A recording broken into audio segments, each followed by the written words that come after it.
할렐루야. 네, 오늘도 함께 예배함이 기쁨입니다. 네, 다들 쉬셨나요? 많이들 못 쉰 것 같긴 하네요.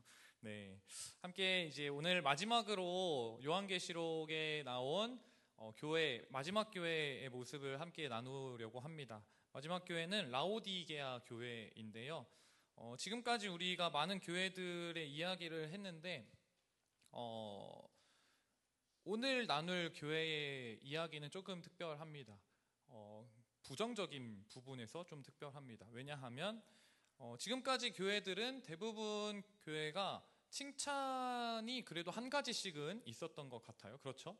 칭찬을 받은 부분들이 분명히 있었는데 오늘 우리가 함께 묵상한 라오디게아 교회는 칭찬을 전혀 듣지 못한 교회입니다.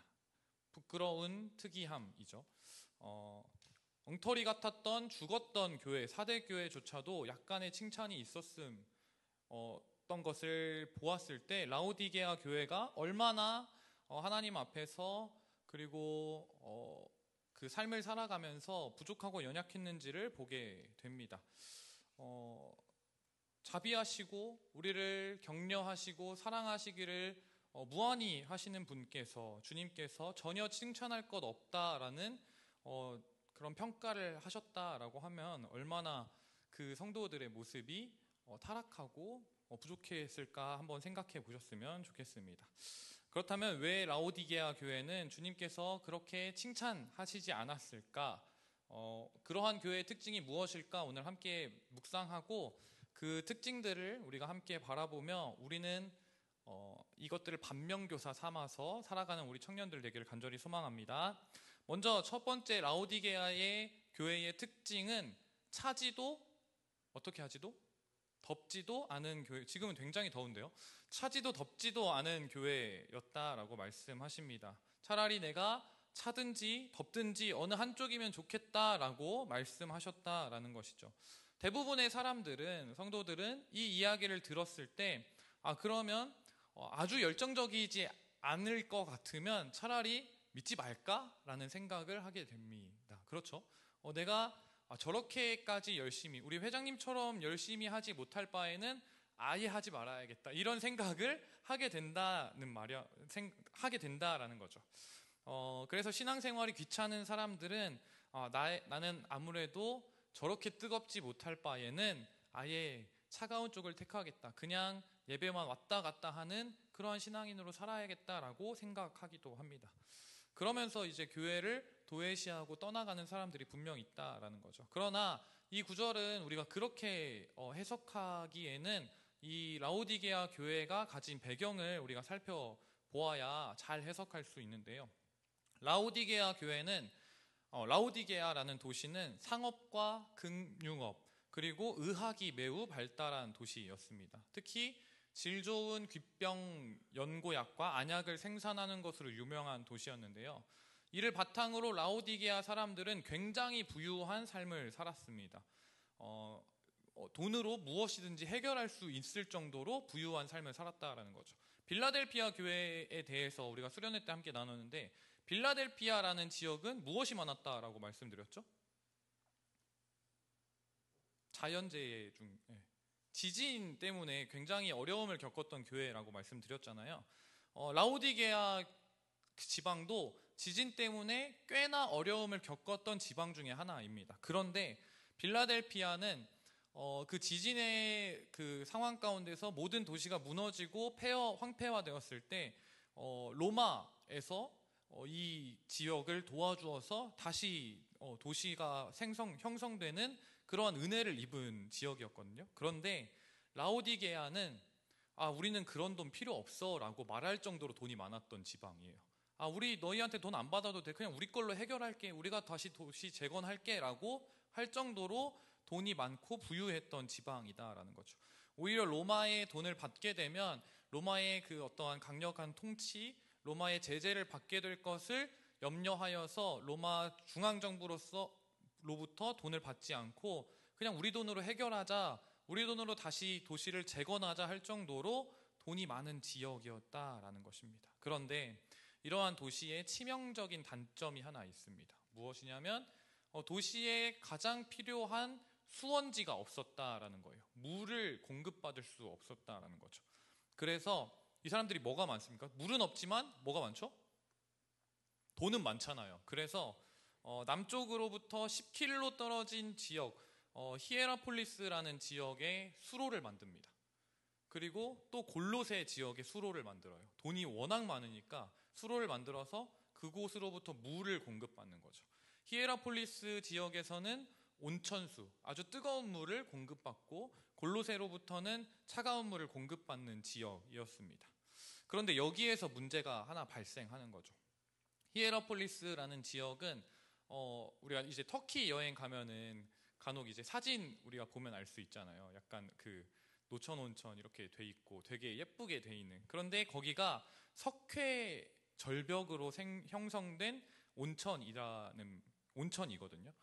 문제는 물도 석회질을 아주 많이 머금고 있다라는 거예요.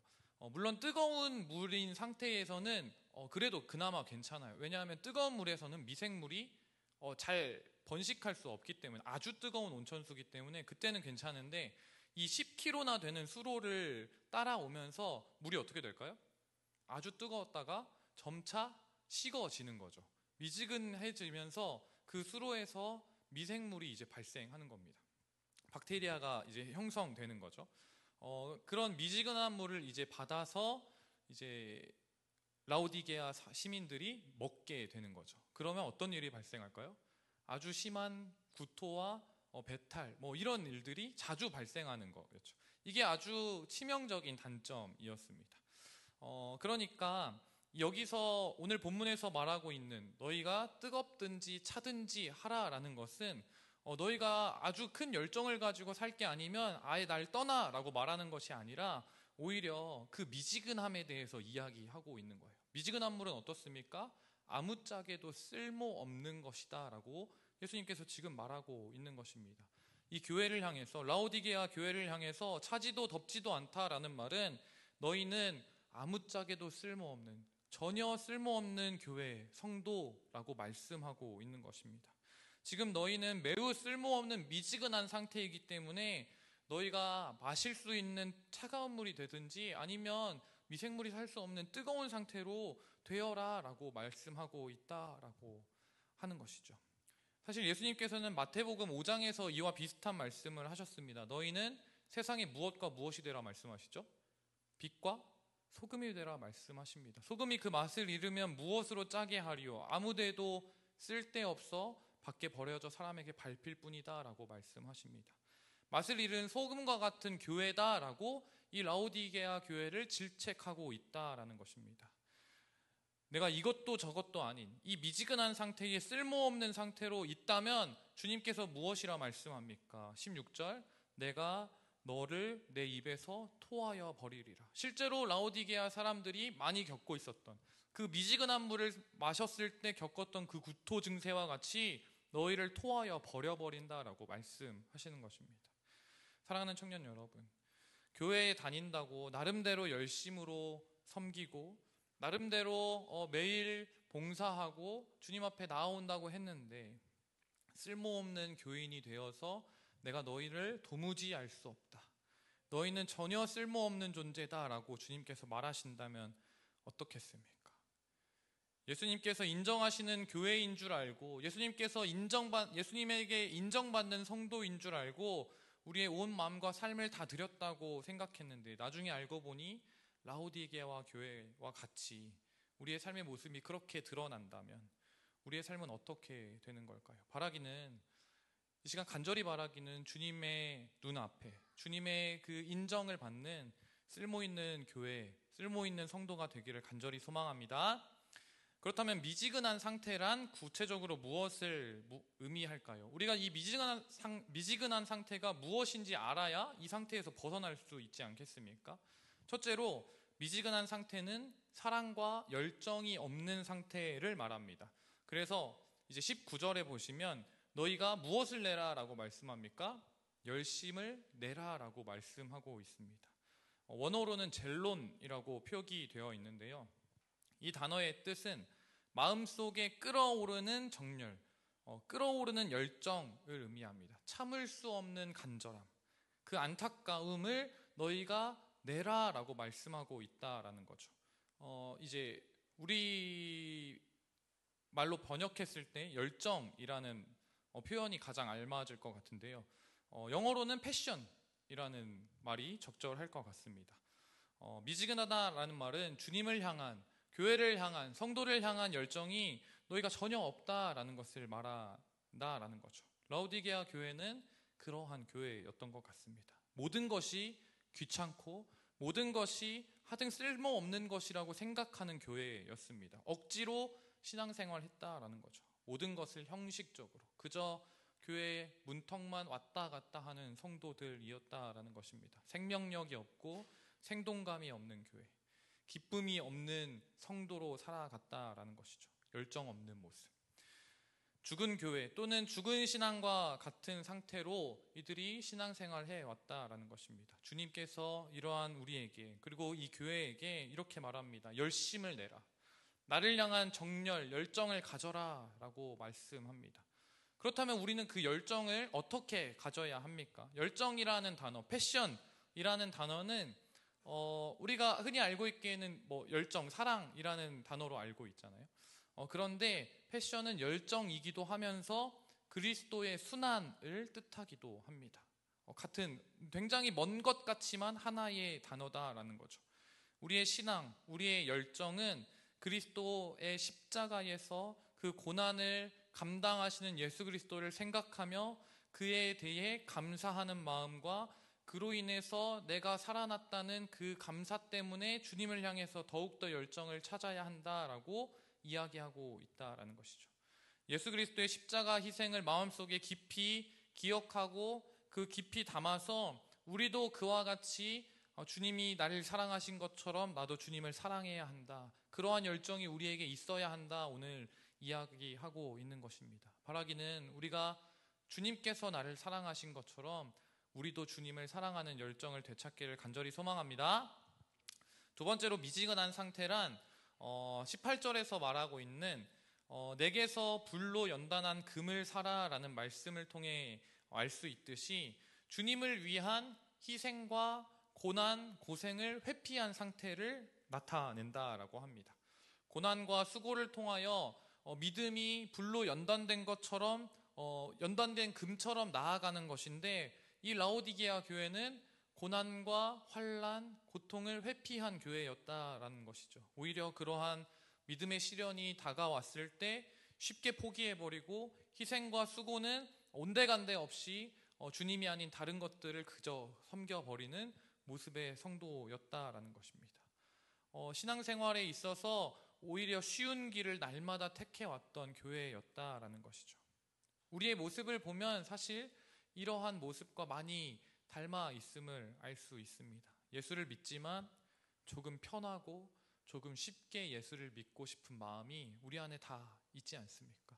저도 그래요. 목사인 저인데도 조금은 편하게, 조금은 쉽게 사역하고 싶고, 조금은 편하고 쉽게 예수 믿고 싶고, 쉽게 예배하고 싶은 것이 우리의 마음이다라는 것이죠. 신앙을 위해서 그 열정, 패션을 가지면 주님이 나를 위해 생명을 바쳤던 것처럼 우리도 생명을 바쳐서 주님을 사랑해야 하는데 오히려 그것을 아깝게 여기고 신앙이 오히려 삶의 액세서리처럼 여기고 살아가는 것, 그러한 교회의 모습을 미지근한 모습이다라고 주님이 말씀하시고 있는 것입니다. 주님께서는 나를 위해 목숨을 아끼지 않으셨는데 나는 내가 가진 그 아무것도 주님 앞에 희생할 수 없는 그 상태를 오늘 성경은 미지근하다, 덥지도 차지도 않은 상태다라고 말씀하고 있는 것입니다.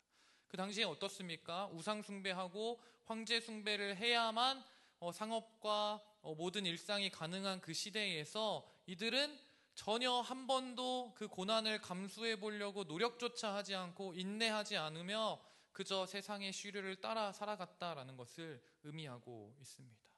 세상을 위해 나의 믿음과 나의 모든 신앙을 내팽겨치고 팔고 죄 가운데 나아가는 사람들. 라오디게아 교회의 성도들은 교회는 다니지만 영적인 안일함과 게으름, 습관적인 죄에서 벗어나지 못하는 상태였음을 말하고 있습니다.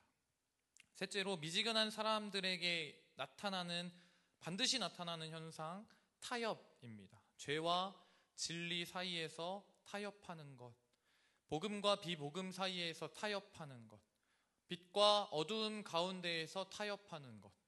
그래서 정체성이 애매한, 모호한 존재가 되는 것입니다. 그 사람이 그리스도인인지 아니면 비그리스도인인지 알 수 없는 상태가 되었다라는 것이죠. 왜냐? 이들은 주일에는 교회에도 가고요. 주중에는 황제를 숭배하는 신전에도 가고 다른 여타의 신들을 숭배하는 곳에 가서 제사도 드립니다. 이들은 이 죄에 대해서 아무런 거리낌이 없었기 때문입니다. 현대로 따지자면 카톨릭도 괜찮고 불교도 괜찮고 이슬람도 괜찮다라는 태도와 마찬가지였다라는 것이죠. 종교뿐만 아닙니다. 그래, 돈이 먼저지. 그래, 내가 잘 사는 게 먼저지. 라는 이러한 마음이 있는 상태, 그것이 바로 미지근한 상태이다라고 말하고 있는 것입니다. 진리를 위해서 생명을 바칠 마음이 전혀 없는 상태. 진리를 위해서 나의 것을 조금이라도 내어줄 마음이 전혀 없는 상태를 미지근한 상태다라고 말하고 있습니다. 언제나 대충 믿고 적당히 사는 것. 타협하는 자들은 일반적으로 교회에서는 신자처럼, 성도처럼 행동합니다. 그러나 밖에 나가서는 비신자처럼 행동하는 것이죠. 죽기까지 죄와 싸우며 영적인 전쟁을 우리가 날마다 이어가야 하지만 미지근한 신자들은 죄와 전쟁을 하지 않는 것입니다. 왜 내가 싸워야 돼? 그냥 세상이 하는 대로 좋은 게 좋은 거지 라며 살아가는 것. 그 미지근한 상태. 사람들 앞에서 복음을 전하는 것이 아니라 오히려 복음을 부끄러워하고 복음을 가리우는 상태. 자신이 그리스도인이라는 사실을 철저하게 감추려고 하는 상태. 제가 이제 군대에 있을 때, 군대 얘기 안 하고 싶은데, 군대 장교로 있었으니까 저도 약간 그랬던 게 있는 것 같아요. 왜냐, 근데 이제 뭐랄까, 상사들은 제 이력을 다 알기 때문에 좀 이렇게 신학생이구나라고 알지만 이제 부하들은 잘 모르잖아요. 내가 어디에서 왔는지, 이 사람이 뭔지 저한테 관심도 없어요. 그러니까 내가 어떠한 배경을 가진 사람인지 알리지 않는 거죠. 왜? 내가 이 사람들한테 그러면 잘해야 하잖아요. 왜? 예수 믿는 사람인데? 심지어 신학생인데? 목사 될 사람이라는데? 왜 이렇게 하지? 라고 하면 안 되잖아요. 그래서 철저하게 나의 진짜 신분을 숨겨보는 겁니다. 그리고 그렇게 그 사람들에게 비신자처럼 그리스도인이 아닌 것처럼 막대하는 거죠. 왜? 그래야 내가 좀 편하잖아요. 그래야 내가 좀 숨통 트이게 사는 것 같잖아요. 우리의 삶의 모습은 어떻습니까, 여러분? 때때로 밖에 나아가서는 조금 편하게 살기 위해서, 조금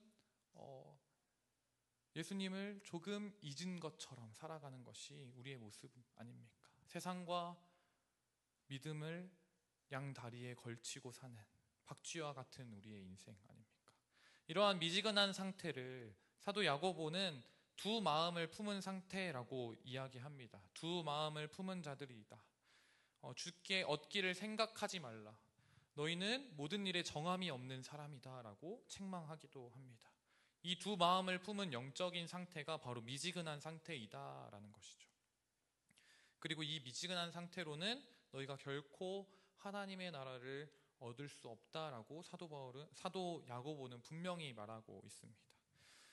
네 번째로 미지근한 신앙이란 그 내면 세계에 있어서 개인적으로 자만과 착각의 상태입니다. 미지근한 상태는 아까 이야기했듯이 외적으로는 주님께 열정 없는 상태, 주를 위한 고난과 희생을 피하는 상태인 것으로 나타나고, 내적으로는 그 마음속에 교만과 자만과 착각이 가득한 상태입니다. 17절을 보면 이렇게 말하거든요. 나는 부자라, 부요하여 부족한 것이 없다라고 생각합니다. 실제로 그 사람들 부자일 수 있어요. 부족한 것 없을 수 있습니다. 실제로 라오디게아 교회의 사람들의 대부분은 돈이 많은 사람들, 교육을 많이 받은 사람들, 사회적으로 높은 지위에 있었던 사람들이 많이 있었습니다. 좋은 옷을 입고 좋은 차는 없었겠지. 좋은 집에 사는 사람들. 세상적으로 볼 때 그들은 충분했다라는 것이죠. 부러울 것이 없는 사람들이었습니다. 이만하면 됐다라고 자신을 만족하고 자만심으로 안주했던 교회가 바로 라오디게아 교회였다라는 것이죠. 그러나 그러한 자만심 가운데 그들은 참된 교회가 무엇인지, 교회의 사명이 무엇인지는 망각하게 되고 정작 주님 앞에서는 아무런 쓸모없는 미지근한 교회가 된 것이다 라는 것입니다. 자만과 착각에 빠져서 나는 부요한 자입니다, 나는 세상적으로 부족한 것 아무것도 없는 사람입니다 라고 말했는데, 주님께서는 라오디게아 교회에게 이렇게 말합니다. 너의 곤고한 것과 너의 가련한 것과 너의 가난한 것과 눈먼 것과 벌거벗은 것을 네가 알지 못한다라는 것입니다.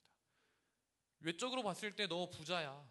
외적으로 봤을 때 너 부러운 것 아무것도 없는 것 알아. 그런데 네가 영적으로는 어떤 상태인지 알고 있니? 라고 되묻고 있는 것입니다. 너는 영적으로 지금 아주 곤궁한 처지이다. 영적으로는 매우 가난한 사람이다. 너는 영적으로는 아무런 분별력 없는 눈먼 장님이다. 너는 겉으로는 좋은 옷을 입은 것 같지만 벌거벗었다라고 이야기한다라는 것입니다. 자만하는 교회, 자만하는 성도는 실상 영적인 면에 아무것도 가지지 못한 사람과 같다라는 것입니다. 비참하고 눈먼 자 된 벌거벗은 수치를 가진 상태였다라는 것입니다. 그러나 주님께서는 이러한 자신의 상태를 아무것도 모르는 그 라오디게아 교회에게 이렇게 말씀하고 있는 것이죠. 너는 벌거벗은 것과 같다라고 말하는 것입니다. 사랑하는 성도 여러분, 영적으로 성장하지 않고 영적인 지금 상태, 현상 유지하려는 성도와 교회는 날마다 죽어갑니다. 우리가 정말로 주님 앞에 나아가기를 소망한다면 날마다 죄와 싸워 이기고 사탄에 승리하며 이기고 나아가는, 전진하는 성도, 교회가 되기를 간절히 소망합니다. 그래야만 우리는 영적으로도 부요한, 영적으로도 벌거벗지 않고 흰옷을 입은 성도로 날마다 나아갈 수 있는 것입니다. 20절에 보시면 이 교회는 교회라는 간판을 가지고 있으면서도 예수 그리스도가 예수님을 어디에 세우는 교회라고 말합니까? 볼지어다 내가 문 밖에 서서 기다린다라고 말합니다. 라오디게아의 가장 무서운 문제는 예수님을 자신 안에 들이지 않고 문 밖에 내어 놓았다라는 것입니다. 예수님을 문 밖에 세운 성도, 예수님을 문 밖에 세운 교회는 참된 교회, 참된 성도가 아닌 줄 믿습니다. 주님께서 인정하시지 않는 교회, 인정하시지 못하는 성도일 수밖에 없다라는 것입니다. 라오디게아 교회는 배교의 교회였습니다. 세상도 사랑하고 돈과 권력, 쾌락만을 쫓는 교회. 교회는 교회라고 간판은 달고 있고 교회라고, 교인이라고, 성도라고, 그리스도인이라고 말하지만 실제로는 무신론자, 실제로는 예수 그리스도를 주로 섬기지 않았다라는 것입니다. 삶의 모든 영역에서 예수를 왕으로 모시지 않은 성도의 모습이다라는 것입니다. 하나님을 범사에 인정하지 않았다. 실제로는 그리스도와 아무런 관계가 없는 그러한 사람들이었다라는 것이죠. 이제 예수님께서 그들을 무엇이라 말합니까? 미지근하여 쓸모없는 자라고 말씀하십니다. 그렇다면 이 자리에서, 그러한 미지근한 상태에서, 쓸모없는 상태에서 벗어나기 위해서 우리는 어떻게 해야 할까요? 주님께서 이렇게 말씀하십니다. 내게서 살아라고 말씀하시는데 값없이 살아 말씀하시는 것입니다. 주님께 와서 그저 주님, 우리에게 당신의 이름을 허락하십시오, 낮아짐 심령으로 주님께 구하는 것입니다. 무엇을 사야 합니까? 불로 재련된 금을 내게서 사라라고 말씀합니다. 금보다 귀한 너희의 믿음을 회복하라라는 말씀입니다.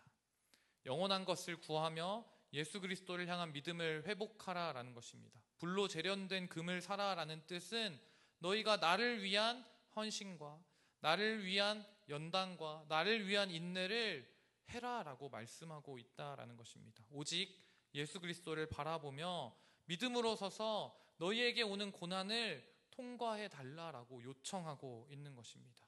금으로 불로 재련된 금, 재련된 믿음을 너희가 소유해야 한다라고 주님께서 말씀하십니다. 둘째로 무엇을 사라 말씀하십니까? 깨끗하고 순결한 흰옷을 내게서 사라라고 말씀하십니다. 너는 벌거벗은 수치를 가릴 수 있도록 거룩함으로 너희의 몸을 감싸라라고 말씀하고 있습니다.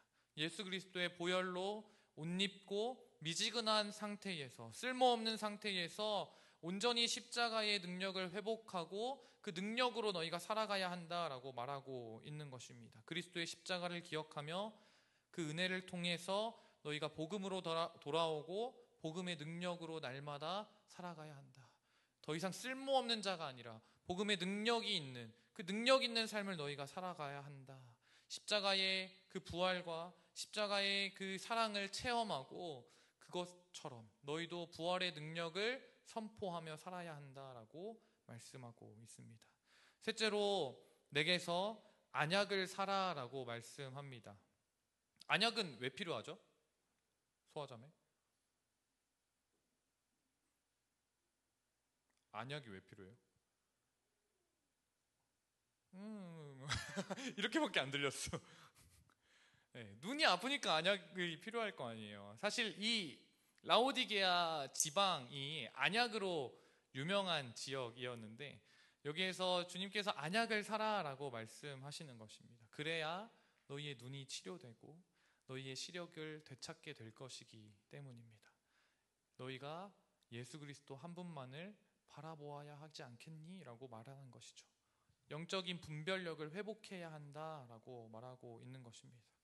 성령은 우리에게 복음을 분별하는 영안을 허락하십니다. 성령의 조명하심을 통해 참된 영적 분별력을 갖추어야 한다라고 말하는 것이죠. 너희가 성령을 받아 하나님의 뜻을 알고 복음의 깊이를 깨닫고 그 안약을 바른 상태로 너희의 그 어두웠던 눈을 회복하고 주님을 바라봐야 한다라고 말하는 것입니다. 사랑하는 청년 여러분, 주님께서는 미지근한 상태를 원하시지 않습니다. 예수님은 성도와의 관계에 있어서 뜨거운 사랑을 원하십니다. 주님은 저와 예수 그리스도와 내가 하나로 연합하여 뜨거운 사랑을 하기를 소망한다라는 것입니다. 19절 말씀 이렇게 말합니다. 무릇 내가 사랑하는 자를 책망하여 징계하노니 그러므로 내가 열심을 내라 회개하라. 지금 주님께서 이들을 책망하고 이들을 질책하고 있는 이유가 무엇입니까? 내가 너희를 사랑하니까 책망하는 거야 라고 말씀하고 있는 것입니다. 요한계시록의 가장 핵심은 심판이 아니라 사랑인 줄 믿습니다. 요한계시록은 사랑의 편지입니다. 내가 너희를 사랑하기 때문에 이 책망도 하고 있는 거야 라고 말하는 것이죠. 나만을 뜨겁게 사랑해 줄 수 있겠니? 너희가 그렇지 않으면 나와 영원한 사귐 가운데 나아갈 수 없어. 나만을 사랑해 줘 라고 말하고 있는 것입니다. 너희가 이렇게 미지근한 상태로 있으면 나는 너희를 토해낼 수밖에 없어. 그러니까 제발 영적인 열정을 회복해라 라고 말하고 있는 것입니다. 신앙생활은 주 예수 그리스도를 향한 뜨거운 사랑과 열정인 줄 믿습니다. 그리고 진정한 신앙, 언제나 참된 회개로부터 시작합니다. 주님 앞에 우리의 죄를 돌이켜 회개하고 주님, 우리가 이제는 당신만을 사랑하겠습니다 라고 고백하며 나아갈 때에 주님께서 우리의 결단을 바라보시고 주님이 나를 붙잡으시고 내가 주님을 붙잡을 수 있도록 우리를 이끄시는 것입니다. 이 시간 간절히 바라기는 우리의 신앙을 미지근하게 만들고 형식적으로 만들어버렸던 모든 죄의 요소들, 방해의 요소들을 주님 앞에 올려드리기를 소망합니다. 우리의 우상들을 주님 앞에 올려드리고 또 주님께 나아가기를 소망합니다. 그것이 참된 회개인 줄 믿습니다. 회개를 통촉하시는 주님의 음성 이렇게 말씀하십니다. 20절 말씀입니다. 함께 읽을까요? 시작. 볼지어다 내가 문 밖에 서서 두드리노니 누구든지 내 음성을 듣고 문을 열면 내가 그에게로 들어가 그와 더불어 먹고 그는 나와 더불어 먹음. 아멘. 주님의 사랑의 음성입니다. 사랑하는 사람과 더불어 먹잖아요, 여러분. 내가 문 밖에 서서 지금 너희를 찾고 있어, 기다리고 있어. 문을 열어라. 그리고 내가 너에게 들어가 먹고 마시며 사랑을 나눌 것이다 라고 말씀합니다. 사랑하자. 너와 내가 함께 사랑하자. 정말로 좋은 친구가 되자. 함께 식사를 나누고 함께하는 가장 사랑하는 사이가 되자. 이제 너희의 마음을 열고 나를 영접해라. 이것이 라오디게아 교회를 향한, 우리 세움 청년부를 향한 주님의 마지막 이야기입니다. 사랑하는 청년 여러분, 라오디게아 교회는 세상을 사랑하느라 그리스도와의 사랑을 놓친 교회입니다. 다른 교회들도 마찬가지였을 것입니다. 특별히 라오디게아 교회가 가장 마지막에 나오고 있는 것이지, 다른 교회들도 비슷한 상황과 비슷한 환경 가운데에서 세상을 사랑했던 교회들이었습니다. 그렇기 때문에 주님은 이들을 끝까지 포기하지 않으시고 그들에게 계속해서 사랑의 요구를 하고 있는 것입니다.